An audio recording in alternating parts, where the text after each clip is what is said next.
All right, as you can see here and here, we have two different sizes of corn. We're down in the floodplain of the White River, which runs from eastern Indiana, comes together about 5 miles north of us, the East and West Forks, and it's a pretty large river that feeds into the Wabash.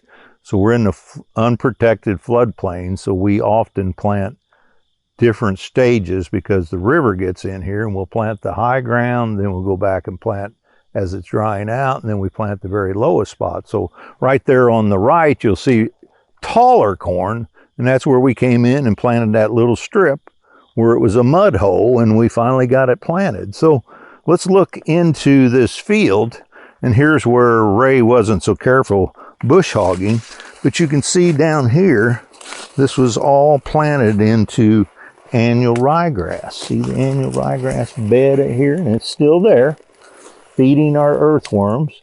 And one of the big advantages of annual ryegrass is it likes water. So when it gets flooded, it doesn't die. So we'll plant crimson clover and Balancia clover where we're going to corn. But in the river bottoms, we tend to just focus on annual ryegrass. It's got this deep root system. We actually, the first year we ever put annual ryegrass down in here, the NRCS came down and they probed down 4 foot with a 3-inch cylinder, and it's full of annual ryegrass roots. So in the first year, we've got 4-foot roots. Well, think in these floodplains, which are all this soil that's been deposited over thousands of years, you're going in down 4 foot and pulling up nutrients that would have never been available, and it's bringing it to the top. But secondly, this all floods. It can be this deep out here. Everybody's soil is coming down river in those floods, and that flood water, by picking the corn up high, we try to pick our corn up high just under the ears. That way, as Marion Calmer says, don't run all this fodder through your combine to help your combine work better. But also, it's like a picket fence, like a snow fence. There's a butterfly in there. So it's like a picket fence catching the water. So we pick it up high. We never work the stalks because that dislodges them and they'll flow away. And of course, any leaves and any stalks are very valuable for their nutrient value. But then we are seeding annual ryegrass with the corn head. So instantly you've laid that on top of the ground and you get your cover crop started. And what you'll also see is as your leaves are on the ground and so forth, the cover crop sort of starts forming a mat over the top of them. So when you do get flood water over the top of here, you don't lose your leaves and stalks.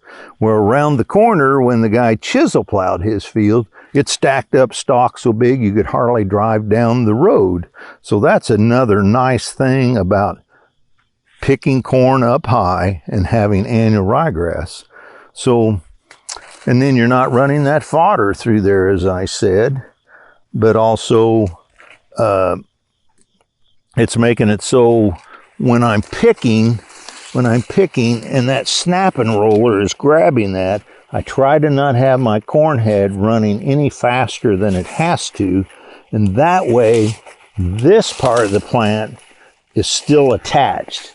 So even in flood water, it's not getting away from you. People that run their corn head real fast, it shatters this part of it and either runs it through the combine and out the chopper, or it dislodges it and it's all on the ground. Of course, when it's on the ground, it's going to float away unless your annual ryegrass can get up and grab it. So we tried to not dislodge, especially in river bottoms, try to not dislodge those stalks so that they're hanging like that with the ear off of it. So when the current comes through, it doesn't get away from us, because that, sir, is money.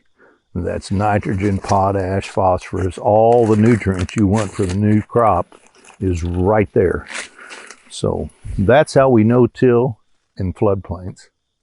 So one thing I've learned, and I've always heard about phantom yield loss. So one of my good friends, Matt Crow, did a test where he picked half the field at high moisture and half the field at 2 weeks later, a much lower moisture. significant yield loss. But I never could understand how could that be, because we often, since we'd grown white corn for years, we'd let it dry in the field and pick it pretty darn dry to where we could just put it straight in the bin. Well, I was at a Pioneer field day, and they were explaining what they believed was the reason for phantom yield loss. Purdue had said is loss of protein or loss of some part of the kernel, but at the Pioneer meeting, they were saying they thought it was kernel deterioration. So when you would pull that ear open, you know, maybe at 28% moisture, you might have some kernels in there. And this is pretty good shape, but you might have some kernels that have a little disease in it and so forth, but you're gathering those up when you're picking. So you're actually getting a few bushel an acre of kernels that you're getting in the combine.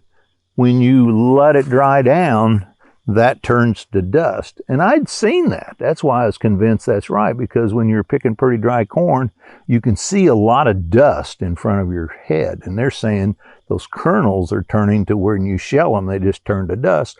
Also, I'd seen on the ground little tiny chips everywhere. And what that was these kernels that had died and deteriorated to the point they just turned to dust when you picked them. So I believe phantom yield loss comes from deteriorating kernels on the ear.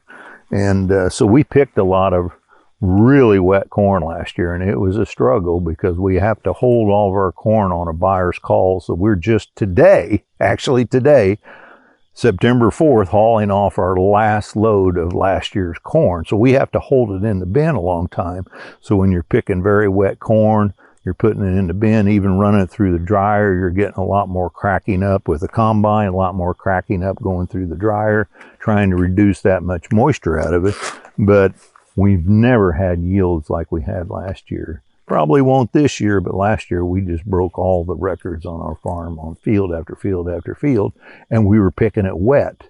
We got an old dryer. That's not easy to do, but farmers may want to look into not letting it dry too much in the field and picking some wetter corn and trying it themselves and see if they can't boost yields by picking the corn wet versus 17 or 18 the way we used to.